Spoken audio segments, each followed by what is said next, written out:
ಎಲ್ಲ ಗೊತ್ತಿರುವ ಹಾಗೆ ಮಹಾ ದಾರ್ಶನಿಕರು ಸಂತ ಶಿವಲಾಲ್ ಮಹಾರಾಜರವರು ಕೊಟ್ಟಿರುವಂಥ ವಿಶೇಷವಾದ ಉಡುಗೊರೆ ಮತ್ತು ತನ್ನದೇ ಆದಂಥ ಶೈಲಿನಲ್ಲಿ ನಾವು ನೀವೆಲ್ಲ ಬದುಕ್ತಿರುವಂಥವರು. ಅವರು ಸಂತ ಶಿವಲಾಲ್ ಮಹಾರಾಜರು ಮೂಲತಃ ಶಿವಮೊಗ್ಗ ಜಿಲ್ಲೆ ನ್ಯಾಮತಿ ತಾಲೂಕಿನ ಸೂರುಗೊಂಡನಕೊಪ್ಪದಲ್ಲಿ ಜನಿಸಿ ಅವರ ಜನನವೇ ಒಂದು ರೀತಿ ಹೋರಾಟ.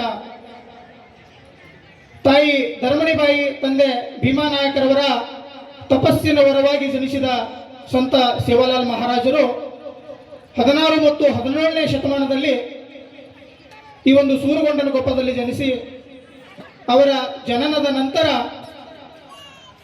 ತಾವು ಯಾವ ರೀತಿ ಜನರಿಗೆ ನಮ್ಮ ಬದುಕನ್ನು, ಈ ಭೂಮಿ ಮೇಲೆ ಇರುವಂಥ ಪ್ರತಿ ನರನಾಡಿಗೂ ಕೂಡ ಯಾವುದೇ ಒಂದು ತೊಂದರೆ ಆಗದಂತೆ ಬದುಕಿದರೆ, ಈ ಭೂಮಿ ಮೇಲೆ ಬೆಳೀತಿರುವ ಪ್ರತಿಯೊಂದು ಕೂಡ ಗಿಡ ಮರಕ್ಕೂ ಕೂಡ ನಾವು ಆಸರೆಯಾಗಿ ಬದುಕಿದರೆ ನಾವು ಕೂಡ ಬದುಕಿದಂತೆ ಅನ್ನುವಂಥ ಸಂದೇಶವನ್ನು ಸಾರಿ ಅವರು ಇಲ್ಲಿಂದ ಆ ಒಂದು ಅವರ ಹುಟ್ಟು ಮತ್ತು ಅವರ ಜೀವನ ಚರಿತ್ರೆ ಬಗ್ಗೆ ಹೇಳ್ತಾ ಹೋದರೆ ದಿನಗಳೇ ಸಾಕಾಗೋದಿಲ್ಲ.